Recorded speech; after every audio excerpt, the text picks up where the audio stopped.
Hello, this is RV Vagabond Jerry, and today I want to talk about how to go skinny dipping at state parks that are at lakes or rivers.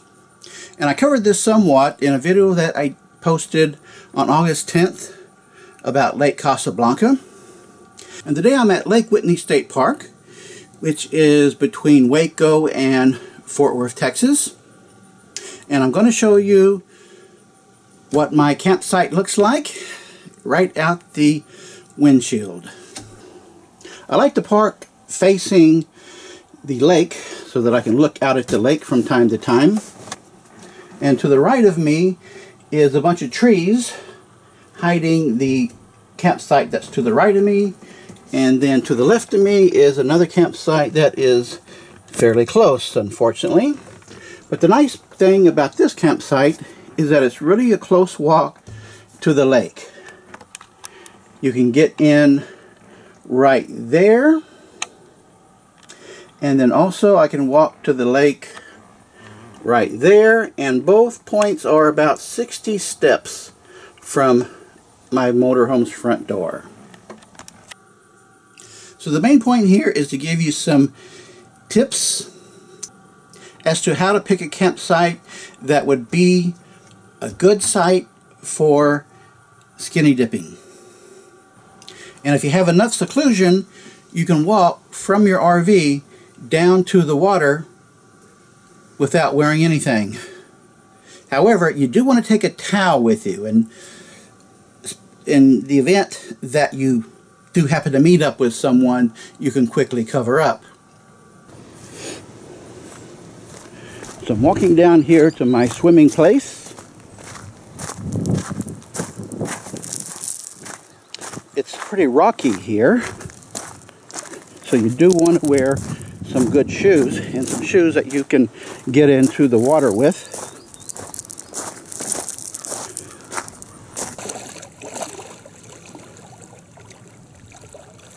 Oh, that's nice and cool.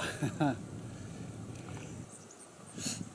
only come out about 15 feet, and it's about up to my shoulders.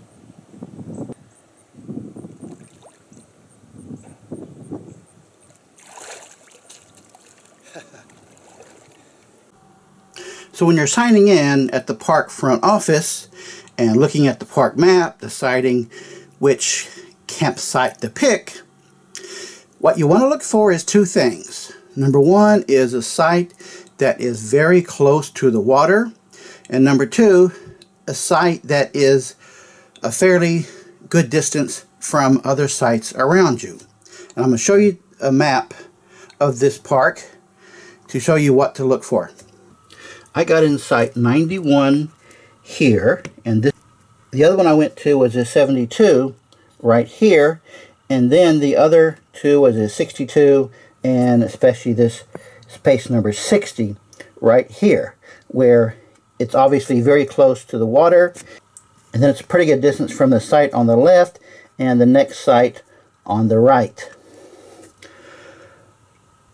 And also, when you're signing up at the campground office and picking your site, that doesn't mean you're going to be stuck with it. Once you get to your site, if you don't like the situation, you can look around and find another site that you like a little better, and then just go ahead and park there. And then call the office on the telephone and tell them that the site you picked really didn't work for you, and tell them what site number that you decided to park into. They don't have a problem with you changing sites as long as you call them and let them know, so that they won't assign that site to another person coming in. And then they can make the site that you originally chose available to someone else. This is my site here. And to the right of me is a bunch of trees, which is really nice. There's another RV site right over here, but as you can see, it's totally blocked by the trees. And if this guy here had picked another spot, then that would have been even better. There's not too much distance between me and that one, but look here, all the way around this section. There's nobody else here. And amazingly, this is even on a Saturday. There's only 3 of us in this entire section. So if this guy wasn't here, then I would just have this whole end of the camping area to myself. I found another really good RV site I wanted to show you. There's mine at site 91, and right across the way here is site 93. So from 93's picnic table, that site over there is fairly well sheltered with the trees. You can barely see the top of their picnic table. And then over here, their picnic table is covered by the trees as well. And where you park your RV is covered by a tree. So this would be a very good selection also. And it's got a couple places where you can walk down to the lake right there and right here. So down at this point, the other people in campsites over there can just barely see you at all, and they would have to really be looking hard. It's a little further of a walk to the lake than mine, but look how nice this is. You can just get in anywhere along here into the lake to go swimming. I'm now in a different section of the park, and there's a site there, and then here is number 71, and then way over here is 72, and then there's one right there. Now the one that I like is this number 72. You can park right up near your covered picnic table here, and then you can walk out to the lake back here.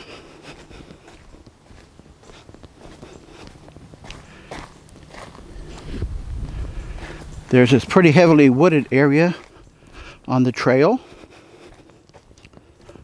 And once you get this far down the trail, which is about halfway to the lake, the other campsites are pretty much hidden by all these trees, which gives you some seclusion.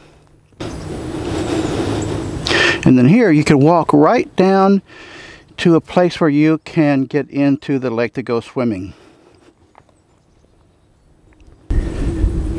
And you see the one across there?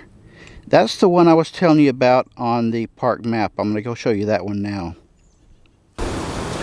So this is camp space 62, and way over here is camp space 60, which is the other one that I really like. Now there's one here, 61 is right across the street from it. However, to the right of 60, there are no sites at all.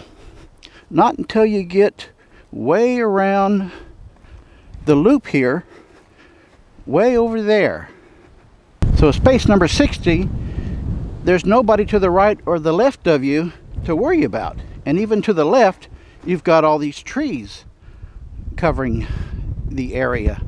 So you only have to worry about the one across the street, but you can park your vehicles right here in front in such a way that your vehicles block the view of other people. And then there are several places down here where you can get into the lake. Right there, all along here.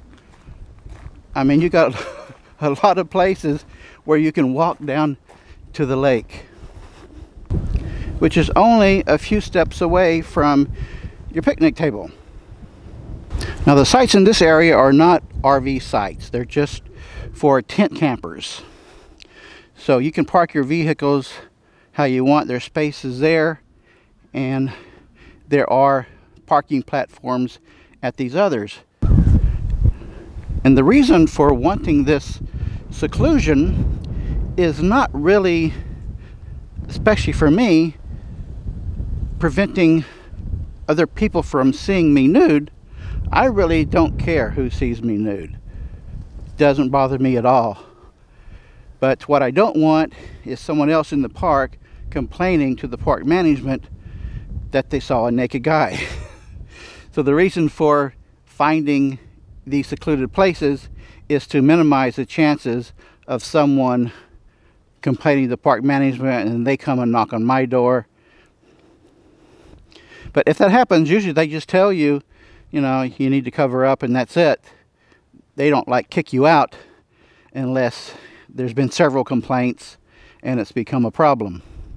And by the way, this is a very nice campground with a really huge lake here. There is a boat dock, so you can do all kinds of boating on the lake as well, and fishing and such. So if you're the kind of person who likes a skinny dip, or you just want to try it in a place that would be reasonably appropriate for it, then these are some tips to use in selecting a site at a campground. I hope this has helped you. Good day, folks.